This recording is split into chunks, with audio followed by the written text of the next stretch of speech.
This is a bit strange, but it's lecture is haiku. Do any of you know who Elizabeth Bishop is? It's okay, I didn't either. I didn't major in English. I'm an English professor. But I come to you today as my undergraduate self, as a math econ major. One of those whose parents told him that he'd never find work. One of his parents told him that he should major in anything, please anything but English. And yet I did manage, thank God, to find employment. So this is anything but a cautionary tale.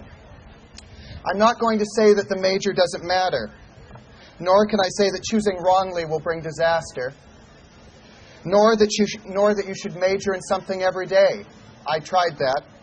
Nor by the chatter that somehow specific majors on your resume will make some prospective employer gladder. But of your choice, I will say one thing, and that's that pleasure, above all, is what matters, not passion. Passion rarely lasts a semester. But work that brings pleasure, lasting pleasure, is never a disaster.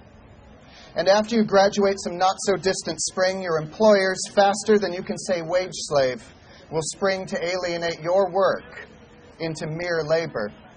Your work. And let's just say you'll be all the madder if you've already done the dirty work for them.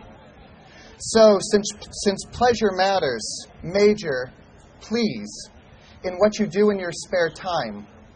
After all, this art of choosing isn't too hard to master, regardless of whether your parents treat it day after day after day after call like a disaster. Thanks.